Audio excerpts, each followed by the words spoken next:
Hi, I'm Kraig Klaus, and this is State 48 Homeowner.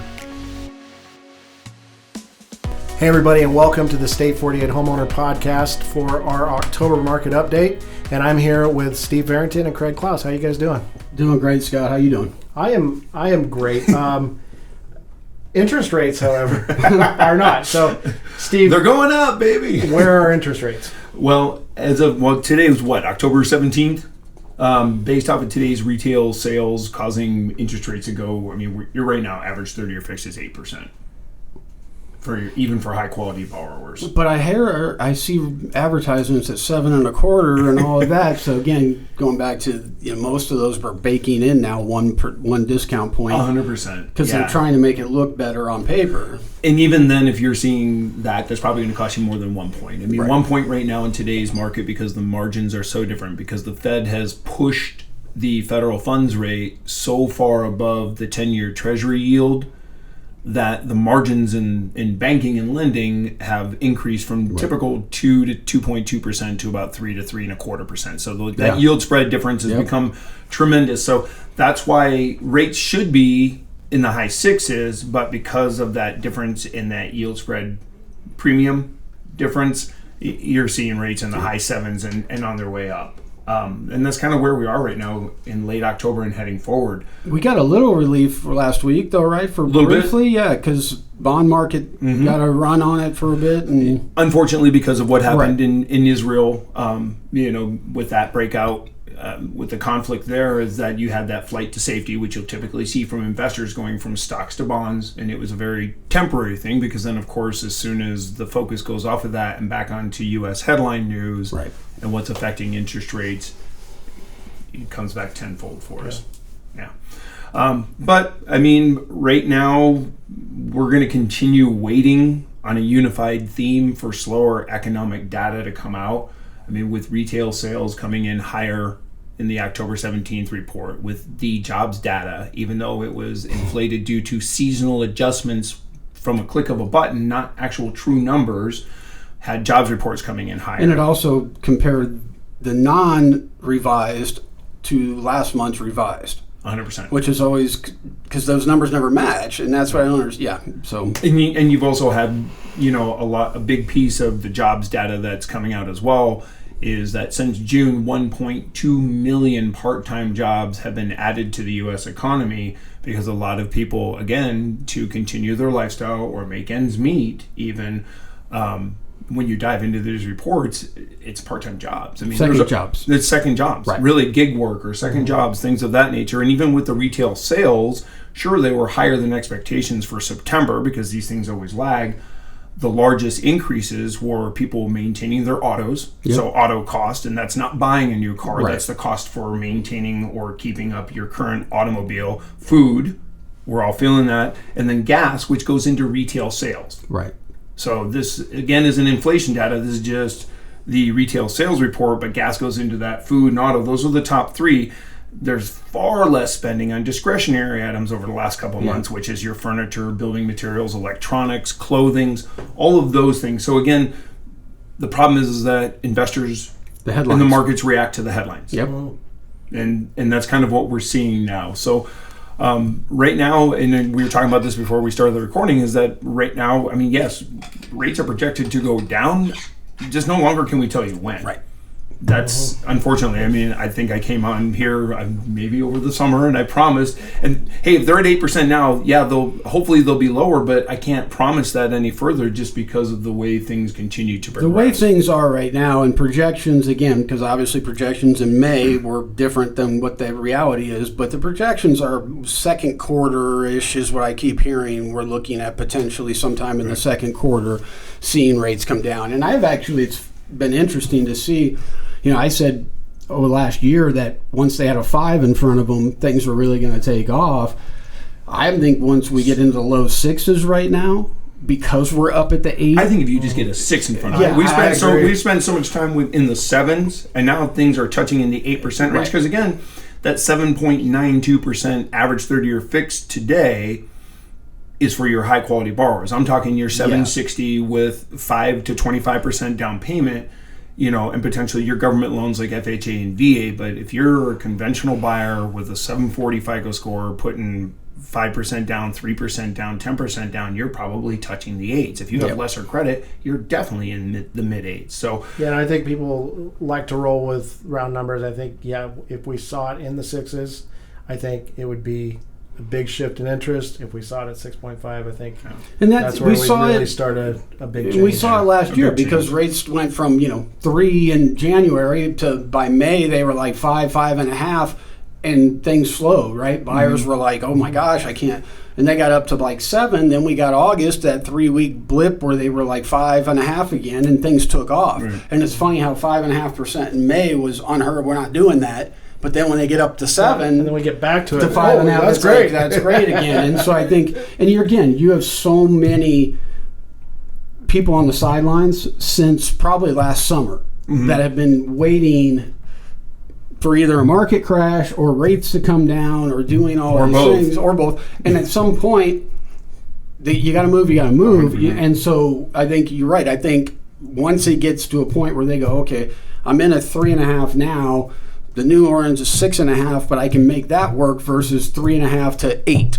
Right. Like I can't make that work, and it's time we got to move. We got a ton more equity than we expected. We're ready. I think you're going to start to see that, but we'll see. I mean, heck, if they get to 9, then it may be a 7. We never know. Yeah, and some people are waiting.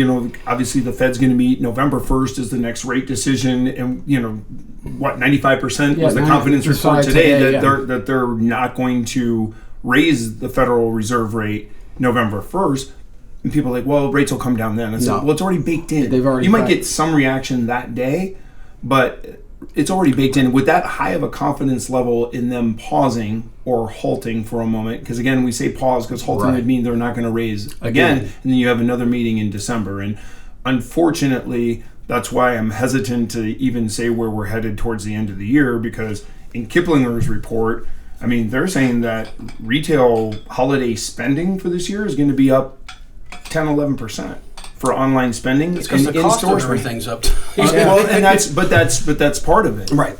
And so that's going to be higher. So again, those things all play into it. But so, Steve, with rates higher, is it more or less difficult for buyers to qualify?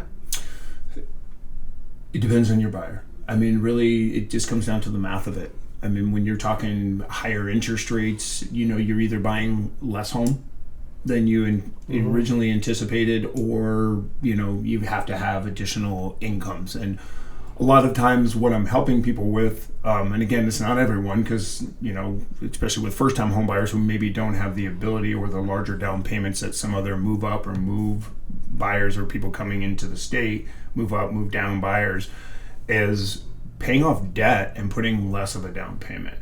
That's really been a huge key. I mean, I have a couple now where I'm working with them to say, well, pay these 4 retail debts off. Sure, you don't want to pay off the cars because you don't want to finance them for 30 years. I get that. But you're also paying $430-something a month in retail credit cards, your Visa cards, your Amex card. I understand you had a great summer traveling with the grandkids, but use some of that. Put 15% down instead of 20% down, and your PMI factor is only $68 a month. Right. It's cheaper than your 4 credit cards. So it's those types of things we're looking at the full picture. So to answer your question, yes. I mean, higher interest rates does affect affordability, but it just depends on the math. And it just goes back to, again, doing more research and talking to people more than just rate shopping. Right. Right. And that's 90. I get that asked all the time. What's the rate today? What's the rate today? Well, I saw it online for this. And understand that, again, I always tell people that your rate could be 1% today if you wanted it to be. Sure. It's just going to cost you unbelievable amount of money to get it there. So, that it's more than just what the rate is. It's how it gets there. It's what the costs are involved in that, and looking at it from a long-term perspective through that, and understanding that there's probably zero chance that in the next 12 to 24 months you're not going to refi. And so that's where, again, going back to building in that equity, and I know we'll talk more about this, but the average right now going from 2023 to 2027, the average for those years is 3.34% appreciation per year. So that would again indicate getting into homeownership sooner with the ability to refinance later, you're going to be better off than waiting and paying more for the house and the rate's a little bit lower, but now you have less equity. So one of the things that we hear from buyers a lot is just that affordability. What tools and resources are we seeing to help with affordability? The top two are your rate buy downs. So if you're getting a seller credit or seller concessions, which I think has increased a little bit as we've moved along this year, is using that for a temporary rate buy down, which means that if today, and I'll just use a round figure, so let's just say today you're getting quoted a 7.5%, that you could buy that down to a 6.5% temporarily, and we have tools to calculate that, and it's really just the payment difference and calculated over 12 months. So it's actually sometimes cheaper than using 1% for the life of it. So if you have a $400,000 mortgage, instead of $4,000, it may only be $2,600 or $2,800 to get that temporary relief. Now again, you're still qualifying at the 7.5, but you're getting the payment for a year at a 6.5, and it can be pretty significant. I mean, there's 3-2-1, which means that it's 3% for a year. Then the next year it's 2, then it's 1%. There's 2-1, there's 1-1, there's 1-0.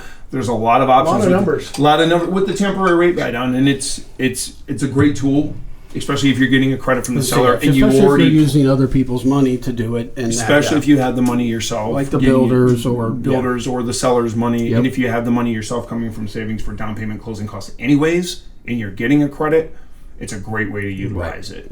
The other thing is the permanent rate buy down, but it's not quite as significant as the temporary rate buy down. It's just realizing that it's temporary, so that don't adjust your personal spending, because in 12 months that rate unless and that payment's a chance to refi before that. Unless you get a chance, which is our hope. Which is the expectation. But yes, you can't. We don't want to tell you to bank out the next year on that happening for sure. It should, but you're right, and I think that's the key. And it's a fantastic tool. So that's where we're really seeing most of it in my world, is the temporary and permanent rate buy downs.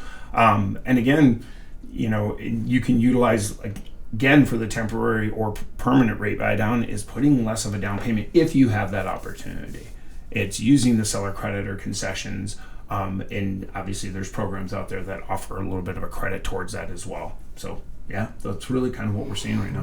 We've got solutions. Talk to us. I think would be the key. And if there isn't, we'll tell you. I mean, if it's not the right time, I mean, we're happy to say, look, this isn't the right time, but we'll put you on the path to get there the best way when you're ready. This video is brought to you by Klaus Team Real Estate Solutions. The Klaus Team is different. With the Klaus Team, you have someone on your side. Where you live and make memories is important. We have more unique strategies than anyone else to help you accomplish what matters most to you. We can help you with traditional real estate as well as other options such as our lease purchase programs. We can help you buy first then sell, and we can bring you instant offers. We're here to help our neighbors achieve the American dream and help them build wealth through home ownership. For more info or to start your home search, visit us online at klausteam.com. So Kraig, let's talk about the market. The number one thing that's different about this market than the ones that we've seen in quite a few years is just the low number of transactions. Correct. So what is our transaction count at, and what is it? What should it be? Well, it depends. Right now we're down 18% from September of last year and 10% from August of this year. So give example. So that's in transaction count, but the media will report it as if the market's down. So prices are down, and it's not. And that's the whole point. And that's why I think that's always key, is understanding, yes, there's going to be less transactions because there's less inventory, and now there's less demand coupled with the rates, and so all of that's factored in. And it hasn't, to this point, impacted pricing yet. I think fourth quarter getting into that, we're going to potentially see a little bit of that. And I think some of it's impatience from sellers. I see some listings go on and then 2 weeks later drop in price, and then a week later drop, and I always tell them that right now, days on market aren't as concerning as the number of showings. No, we're seeing increased days on market, but when we look at, so we have all of the market data that we can look at. We also do enough transactions that we have our own microcosm, so we can instantly look and go, okay, Well, our listings right now are generally performing between 97% list price to sales price and 102% list price to sales price. It can take longer to get there, but we're still seeing competitive offers. And the average is like 97.3% list to sale price right now. And the average price is higher. The average price per square foot is higher than it was 6 months ago or last year. It's because inventory has been kept down as well. So that goes back to, historically, and I always say pre-COVID, we would look at 7 to 9 showings or 21 days on market as an indication that price is probably the issue. Right now, the days aren't as concerning to me, but I would be more concerned as if in the first 2 weeks we had 6 showings and no offers, because that's like having 15 showings through in this market. Nobody today is out just looking, shopping, right? Like for the heck of it. If you're out window shopping, you're out. But we will see some buyers that are out there looking at homes that they normally would not have looked at, that don't check all the boxes just because inventory is low. Because inventory is where it's at now. It's a tough market to gauge where we're at. And again, looking at the average of all 6 of from Zillow, Fannie Mae, the Home Price Economics Survey, Mortgage Bankers, NAR, for the year, they're all revised to, and the average is 3.3% appreciation for this year. I think locally will be probably in the 5% range, depending on how things transition from here. But not that nothing's projecting that prices are going to end up. They may come down a little bit over the next 60, 90, 120 days. I mean, minimal. And some of that's going to be caused by impatience. Again, sellers going, I just need to get this sold. Some's going to be compared to, you may have 3 or 4 similar models on the market at the same time. And if it's a 2.5 month supply, where we price to be competitive for to be one of the 2 that's going to sell this month, or one, that, and adjusting to and from that. Active listing counts are up. Today we're about 14,000, a little over that. We had about 11,000 in July. But last year at this time we had 21,000 active. So we're not anywhere near that even. And things were still moving a little bit in that time frame. It has increased, meaning we're adding about 7,000 new listings per month, which is up about 500 from the summer, but well below average. Again, going pre-COVID was about 9,500 to 10,000 a month. So we're still not overdoing it on that. I think that'll be important. Listings under contract obviously are down as well, from 8,000 in July to 6,700 now.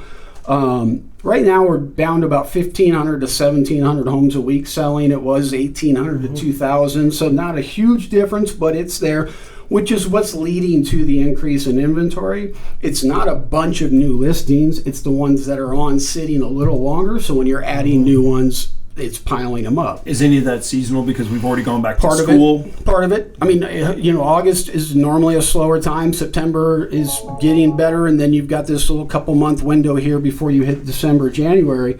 One thing that average price of monthly sales for the entire MLS is 30,000 higher than last year. The interesting thing is the median price is 3,500 lower, because that takes the highest and the lowest out and looks at it. And so what that tells you is the majority or more transactions are occurring at the lower price point, right? Because of our first-time buyers. And that's 37% of buyers right now are first-time buyers. Right. So you're seeing more activity there. 59, and that goes back, 60% of the homes under contract currently are under 500,000.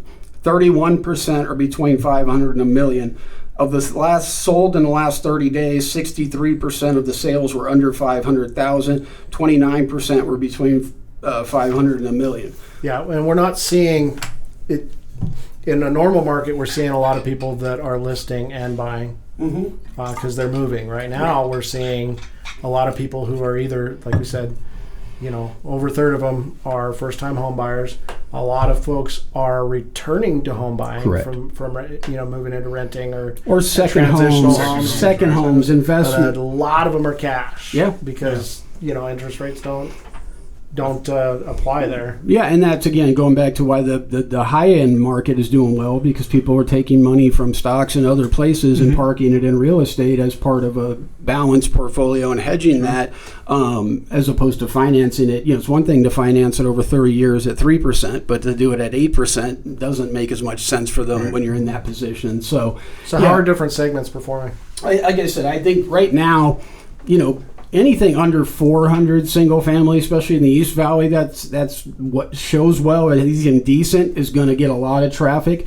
Right now, if you're in that 500 to million price point, you have to look at kind of what is our competition, meaning what is our buyer also going to see, and where do we stack up in there?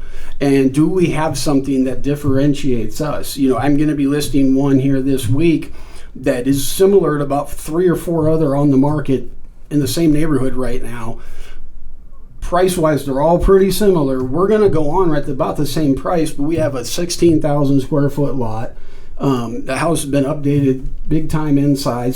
But that lot is going to separate us from everyone else. So if we're at a 3-month supply and there's 7 active or 6 active, we're going to sell hopefully first because of that, and we're going to set that market for them. And so it's a matter of pricing according to what is our competition, because we're fighting for less buyers. Now we're fighting less competition because there's not as many active. But if you run into a case like in Augusta Ranch right now, where there are 4 or 5 2-stories, all from $680 to $750 in that range, that's where you have to start to look at where are we specifically on that. They can't say, well, the last one sold at $750. Well, I understand, but if you've got these two now at $725 and $715, those are going to sell next, which means now the next sale is that, not $750. So we want to be the next one to sell. If we want to be the next one to sell, because the chances we're going to get the most for it is the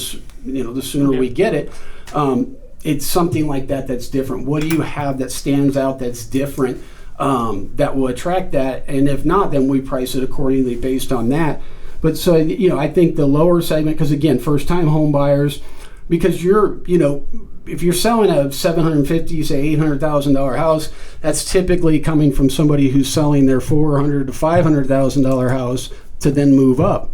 Well, if they're in a $400,000, $500,000 house at 3%, they're not going to go buy an $800,000 house at 8%. Right. But when that becomes 6%, then they can do that because of the additional equity gain that they've had in there. So, it's a matter of understanding what segments are selling, what segments are that, and understanding that patience is okay right now.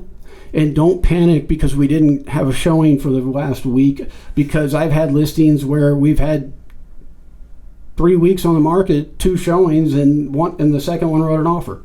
And so, would we have panicked and dropped the price a little bit just because, or do we just say, hey, until we get a few more people through there and nothing else has sold like it, then that's what we have to look at. We can't get nervous about it being days on market as much right now as if we had more and more. If we had a bunch of buyers through and nobody did, that would be more of a concern. So if I'm a seller today, last question, if I'm a seller today, what am I doing different before and during listing my home?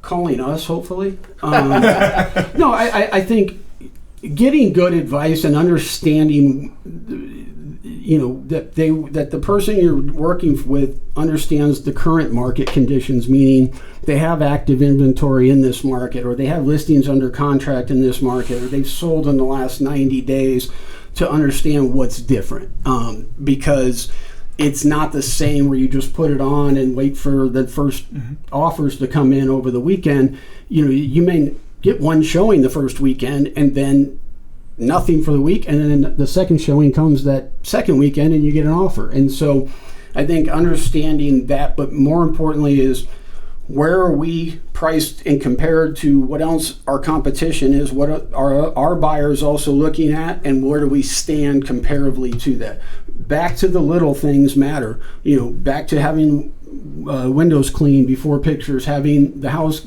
professionally cleaned, tile and grout, carpet cleaned, presentation, doing the little things that make the difference to become the one that buyer falls in love with. And that's part of where we come in and go, this is what we're seeing. I mean, we're selling homes every day and every week in office, and this is what we're seeing buyers are looking for, not looking for. This is what we're seeing separates it and causes homes to sell versus not. From a buyer's standpoint, they're coming in and already they've got a list of things that they're going to have to do to make it their home. The shorter that to-do list is, the more they're going to fall in love. And it starts from the beginning, walking up to the door, and just all of the things that go into the presentation of it. Because I always kind of say buyers, especially early on in their process, what if it's the first house they've seen or second? Their mindset is, I'm not going to like it. I'll find things I don't like as opposed to find things I love because I don't want to fall in love with the first house. So we just try to eliminate as many potential issues, things along those lines that may come up ahead of time.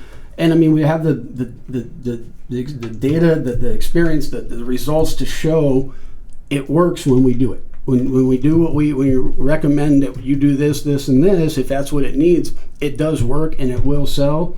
And it'll sell in a lot better position where we're in a stronger negotiating position just all the way around. All right, thanks. We'd love to continue the conversation with you if you'd like to dive into any of these topics or learn how it affects you specifically. Please reach out to us, 480-354-7344. You can get a hold of Steve, Kraig, myself, or any of our other team members. Thanks a lot, guys. Awesome. Thank you. Thanks, Scott. Thanks for spending time with us this week at State 48 Homeowner, the ins and outs of owning an Arizona home. You can connect with us for more information, submit topics you'd like us to discuss further, and you can see relevant videos, give us feedback, answer your real estate questions, and more at state48homeowner.com.